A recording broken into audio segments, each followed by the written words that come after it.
E aí, galera, vamos falar então um pouquinho hoje sobre as influências iluministas na América. Lembrando que a gente falou sobre iluminismo, né, lá na primeira aula do oitavo ano, que são aquelas ideias que eram contrárias à tirania das monarquias, né, aquele jeito de governar com o rei, onde a sociedade estava dividida em grupos fixos. Essas ideias todas de liberdade e igualdade atravessaram o Oceano Atlântico e chegaram aqui no continente americano. Então agora a gente vai falar um pouquinho sobre a influência iluminista nos Estados Unidos, aquela região bem ao norte da América. Olha que interessante, né? Ali perto de 1500, né, quando os portugueses e os espanhóis vieram para cá, os ingleses e os franceses também atravessaram o Atlântico, chegando aí no continente americano. Então, aquela região onde hoje é o México, os Estados Unidos, o Canadá, eles tinham espanhóis, tinham franceses, tinham ingleses, né? E essa galera, né, veio para cá por motivos bem diferentes. Não foi que nem os portugueses que vieram para cá direto para explorar. A gente vai falar sobre esse lance dos portugueses nas próximas aulas. Mas nesse momento, vamos refletir um pouquinho. A galera que veio para cá, algumas pessoas vieram fugindo da situação na Europa, né? Então você deve se lembrar isso, você deve ter estudado no sétimo ano, por exemplo, das reformas protestantes, que tinha aquele pessoal que não concordava com a Igreja Católica, por exemplo, então eles passaram a ser perseguidos. Aí o que eles fizeram? Fugiram para a América, né? Outras pessoas que estavam sofrendo com fome, passando necessidade mesmo por causa da economia da Europa naquele momento. Então eles também fugiram para a América. Essa galera que fugiu para a América, né, eles não queriam voltar para a Europa. Então é importante a gente entender que nessa região que hoje a gente chama de Estados Unidos, surgiram dois tipos diferentes de colonização. O primeiro tipo é aquele que a gente já conhece, a colônia de exploração, que é o que aconteceu no Brasil, por exemplo. O que é uma colônia de exploração? É quando o cara vem para colonizar, ou seja, para dominar um território. Esse território para de ter um governo próprio, passa a ser governado por esse outro grupo, né? E ele começa a explorar, por isso que chama de colônia de exploração. Ou seja, ele pega o máximo de terra que ele consegue, né? Mesmo que ele não tenha uma família grande, mas ele tem terras, bastante terras, né? Ele não coloca a família dele para trabalhar nessas terras, ele coloca escravos, né? Mão de obra escrava, né? E muito importante, tudo que é produzido nesse lugar, ele manda de volta para o lugar de onde ele veio, né? A gente chama isso de mercado externo, ou seja, ele vende para o lugar de onde ele veio, né? Ele não quer fazer esse lugar novo crescer. Ele quer enriquecer lá no país de origem dele. Por isso que chama de colônia de exploração, porque só explora. Quando o cara vem fugindo, a gente chama isso de colônia de povoamento, porque ele vem para povoar. Então, ele não vai pegar o máximo de terra que ele conseguir. Ele vai pegar uma pequena propriedade, aquilo suficiente para a família dele. Ele não tem dinheiro para contratar escravo, eles não são ricos, eles estão fugindo. Então, quem é que vai trabalhar nessas terras? A família, né? Mão de obra familiar. E outra coisa super importante, né? Como ele fabrica menos, ele não sobra para ele vender para o outro país. Então a gente chama isso de mercado interno. Ele vende para a galera que está ali perto dele, né? Então, nesse lugar que hoje a gente chama de Estados Unidos, a gente tinha esses dois tipos de colônia. As colônias de exploração, que são aquelas iguais o Brasil foi, né? E as colônias de povoamento. Isso fez toda a diferença na história deles, mas a gente vai estudar isso mais para frente. Outra coisa importante, hoje os Estados Unidos são um país gigantesco, né? Eles têm uma proporção de continente mesmo, porque eles vão de um oceano a outro, mas nem sempre foi assim. Né? Então, quando os primeiros ingleses vieram para cá, os primeiros franceses, toda aquela região ali do norte da América, eles não tinham avião, eles vieram de navio, vieram pelo mar. E não tem como o navio pousar no meio do negócio, né, do território. Então, onde é que eles foram ficando? No litoral, né? Então, formou ali, onde hoje a gente chama de Estados Unidos, uma tripinha, com as colônias grudadinhas umas nas outras. Como tinha esse lance que eu falei da galera vir fugindo, né? Então, eles não eram uma colônia única, igual o Brasil era, uma colônia só. Eles eram várias, eram 13 colônias. Então, eram 13 lugares ali, independentes entre si, né, na beiradinha, no litoral ali do que hoje a gente chama de Estados Unidos, tá?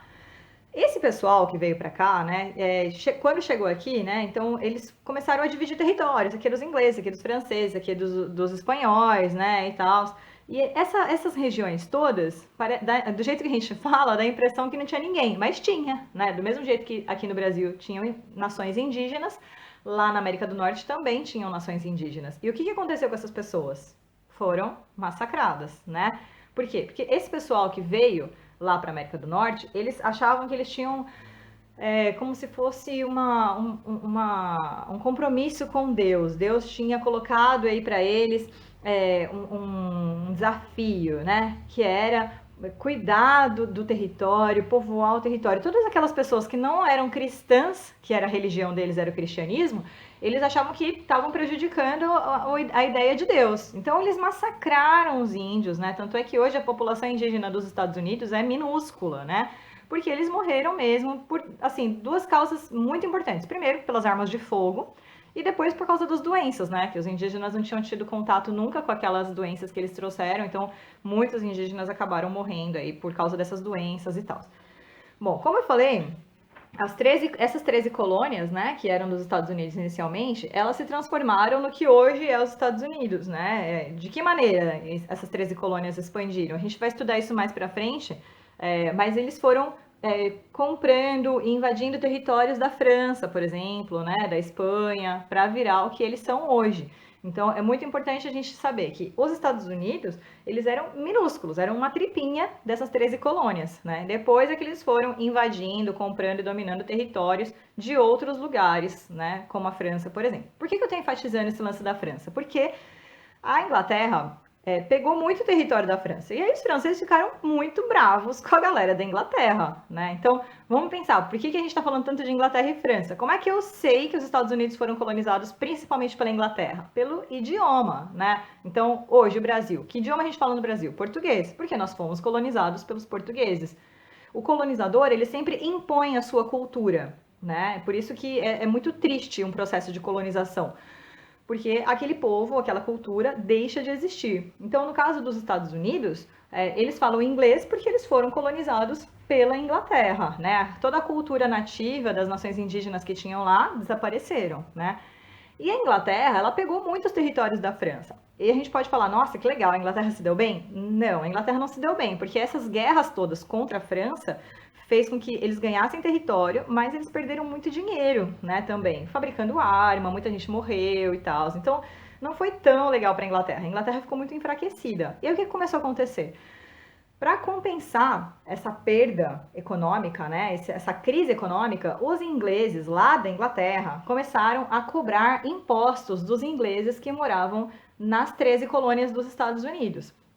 Então, é muito interessante a gente pensar nessa questão dos impostos. O que é imposto? É aquilo que eu pago para o governo e ele usa esse dinheiro em benefício da sociedade. Isso rolava? Claro que não, né? Até hoje a gente ainda tem dificuldade de acreditar nisso, né? Boa parte dos impostos que a gente paga não volta para a sociedade, né? Por isso que a gente tem tantos problemas com a escola pública, com o hospital público, né? Porque esse dinheiro dos impostos não vai para o lugar certo. Então, desde essa época que a gente está estudando, e isso não é só no Brasil, isso rolava em outros lugares também. Um dos impostos que eles começaram a cobrar, por exemplo, aumentar, ficou conhecido como a Lei do Açúcar, porque eles aumentaram os impostos sobre produtos como o melaço, o vinho e tal. Outro imposto que eles começaram a aumentar, que eles criaram, na verdade, ficou conhecido como a Lei do Selo. Então, todo documento que fosse redigido aqui, tipo uma carta, um jornal, tinha que ter um selo, um carimbo. E para você ter esse carimbo, você tinha que pagar. Então, também, isso foi deixando a vida dos colonos muito cara, muito difícil. Então, é claro que os colonos começaram a ficar meio de saco cheio com a Inglaterra, né? Eles já não queriam mais ser colônia, porque, pô, a gente é colônia, a gente não tá tendo nenhum benefício, tá pagando um monte de imposto, né? Só um parêntese aqui pra gente relembrar, né, de que época que a gente tá falando. A gente tá aí no século XVII, né, século XVIII, o que estava rolando na Europa? O iluminismo. Tava rolando todos aqueles movimentos que eram contrários à tirania, contrários à monarquia, né? Então a Inglaterra ainda tinha rei nessa época, então os colonos começaram a ficar de saco cheio do rei, né? Então é muito interessante a gente pensar que eles já começaram a ficar contrários não só a ser colônia, a ser dependente, como a esse tipo de governo, né? Que era a monarquia na época. Bom, uma outra coisa que a Inglaterra resolveu fazer para arrecadar dinheiro e sair daquela crise econômica, né, que eles tinham criado por causa da guerra contra a França, a Inglaterra começou a transferir a organização aí do comércio do chá para Londres. Então a galera da colônia começou a pagar mais impostos sobre a venda, sobre o comércio do chá. Lembrando que o chá, né, é uma bebida muito cultural aí dos ingleses, né? Então a galera que veio da Inglaterra para a América tinha esse costume, eles consumiam muito chá. Bom, essa aí foi a gota d'água para os colonos. Então o que, que eles fizeram? Eles se disfarçaram de índios, invadiram um dos navios e jogaram todo o carregamento de chá no mar. Nossa, daí a Inglaterra ficou doida e baixou as leis intoleráveis. As leis intoleráveis eram intoleráveis, ou seja, a Inglaterra fechou o porto de Boston, que era um porto super importante, colocou o exército em Massachusetts para controlar os colonos, prendeu os colonos que participaram dessa revolta e tal. Então, aí os colonos começaram a se organizar contra a Inglaterra de uma maneira um pouco mais objetiva. Então, além das reclamações, além dos documentos, eles fizeram um congresso na cidade de Filadélfia, que ficou conhecido como Congresso Continental da Filadélfia, e nesse congresso eles escreveram uma carta de repúdio, né, protestando contra todas essas leis que aumentavam impostos e colocavam o exército contra os colonos, enfim. A Inglaterra, claro, imagina, o que a Inglaterra ia fazer? Contra uma carta? A Inglaterra mandou exército, né? E invadiu um depósito de arma dos colonos, pegaram todas as armas, aí os colonos reorganizaram o Congresso, fizeram o segundo Congresso Continental da Filadélfia, e nesse congresso eles decidiram que um cara chamado George Washington ia comandar as tropas dos colonos, e eles passaram aí com a ajuda do Thomas Jefferson a escrever as novas leis, né, e uma declaração de independência, que ficou pronta no dia 4 de julho de 1776, que até hoje é feriado nos Estados Unidos. O George Washington, depois, né, que acabou toda essa confusão da guerra, ele acabou se transformando no primeiro presidente, e é muito importante a gente saber, né, as fofocas da história, que a França, safada, a França mandou um monte de gente para ajudar os estadunidenses contra a Inglaterra. Claro, ela tinha perdido, né, vários territórios para a Inglaterra. Então agora ela começou a ajudar os colonos contra a Inglaterra. Bom, essa guerra ela foi super sangrenta. Tem um filme super legal que mostra um pouco, né, desse conflito que se chama O Patriota. Muito legal, quem puder assistir, assiste. E aí, quando acabou a guerra, os Estados Unidos, ajudados pela França, eles venceram, né? Eles se declararam independentes aí da Inglaterra. E é muito legal a gente pensar que essa independência, ela fez com que surgisse um novo modelo de governo, né? Aqui na América. Então, pela primeira vez, a América agora tinha uma república, ou seja, um governo que era participativo. Todos podiam participar desse governo através do voto, né? Todos os cidadãos. Isso influenciado pelas ideias lá do iluminismo, né? Que já estava rolando lá na França, lá na Europa. Então essas ideias elas chegaram aqui, essas ideias de igualdade, de não ter um cara que é melhor do que o outro e tal. Aí a gente fala, nossa, como eles são modernos, evoluídos, né? Que diferentes e tal. Só que não, né? Porque assim, tá bom. Na República, todos os cidadãos podem participar. Mas quem eram considerados os cidadãos? As mulheres não eram consideradas cidadãs, por exemplo. Então, elas não podiam participar da política. Os escravos não eram considerados cidadãos. Olha que absurdo, né? Eles defendiam a liberdade, mas continuaram tendo escravos. Essa é a grande diferença entre a declaração, a Constituição dos Estados Unidos e a Declaração de Direitos Humanos lá da França, né? Que a gente já estudou isso lá na aula sobre iluminismo. Por quê? Porque os escravos, eles foram mantidos, as pessoas continuaram tendo escravos nos Estados Unidos. Ou seja, era uma república para a participação de todos os cidadãos, mas esses cidadãos, eles não eram a maioria. Ou seja, não era uma república democrática, porque não tinha participação da maior parte da população. Mulheres estavam de fora, negros escravizados também estavam de fora.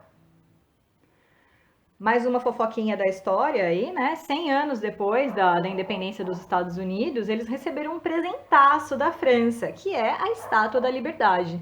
Então, se você reparar, a Estátua da Liberdade é uma mulher que representa a liberdade e ela tá com uma tocha na mão, né? A tocha tem essa representação da luz, né, da claridade, da iluminação, ou seja, uma influência iluminista, né, para lembrar as pessoas sobre a importância da razão, do conhecimento, né, nessa busca da liberdade. A gente pode depois conversar, fazer uma aula só sobre essa questão da liberdade, o que é liberdade, afinal de contas, né? Mas isso fica para uma outra aula, um outro vídeo.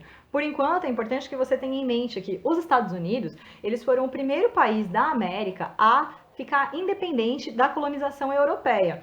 E isso fez com que outros países da América, inclusive o Brasil, ganhassem um pouco mais de confiança, né? Porque até então parecia que era impossível se libertar do domínio europeu. E isso não é verdade, né? Então a gente vai estudar nas próximas aulas como é que os outros países da América conseguiram se libertar do domínio europeu, influenciados aí pela independência dos Estados Unidos. Tudo bem? Eu espero vocês. Até lá!